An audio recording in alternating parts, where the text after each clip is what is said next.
नमस्कार साथियों।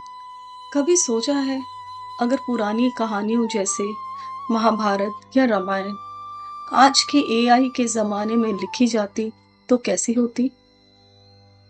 मैं हूँ मिस्टिक फ्रेम की आवाज, जहाँ हम पुरानी परंपराओं को समझते हैं नए नजरिए से।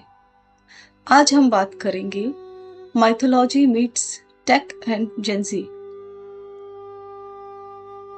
आज एआई सिर्फ पेंटिंग या पोइट्री नहीं बना रहा है, वो पुरानी कहानियों को नए रूप में जिंदा कर रहा है। एआई टूल से बन रही है कृष्ण की हाइपर रियलिस्टिक पोर्ट्रेट्स, रामायण के वीआर एक्सपीरियंसेस और मंदिरों की आर्किटेक्चर अब 3D प्रिंटिंग से रिक्रिएट हो रही है। हम कहानियां सिर्फ पढ़ नहीं रहे, उनके अंदर चल रहे सिंबोलिज्म और साइंस को विजुअलाइज कर रहे हैं। पर सवाल ये है, क्या हम सिर्फ विजुअल्स देख रहे हैं या कहानियों का एसेंस समझ रहे हैं? जेंजी के लिए माइथोलॉजी सिर्फ रिलीजन नहीं है, एक माइंडसेट है। जब हम एआई के जरिए पुरानी स्टोरीज को रिक्रिएट करते हैं, हम एक्चुअली एक ब्रिज बना रहे हैं एंशिएंट विजडम और डिजिटल फ्यूचर के बीच।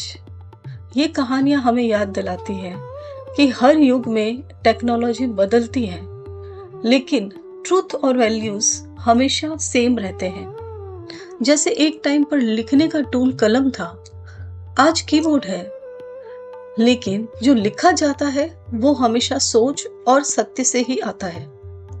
माइथोलॉजी और टेक दोनों में एक ही चीज कॉमन है, क्रिएशन। जैसे विश्वकर्मा को एंशिएंट इंजीनियर कहा गया, आज के जमाने के कोडर्स, डिजाइनर्स और इनोवेटर्स भी वही क्रिएटर एनर्जी रखते हैं।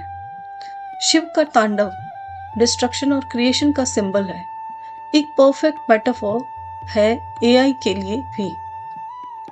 पुरानी चीजों को तोड़कर नई पॉसिबिलिटीज बनाना, ये साइकिल है माइथोलॉजी भी सिखाती है और टेक्नोलॉजी भी।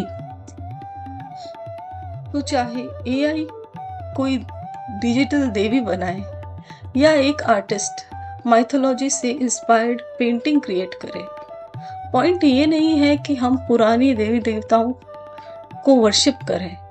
पॉइंट ये है कि हम उनके आइडियाज को समझें, क्योंकि स्पिरिचुअलिटी का मतलब रिचुअल्स नहीं, अवेयरनेस और लॉजिक है, और इसी जर्नी में हम सब सीकर्स हैं।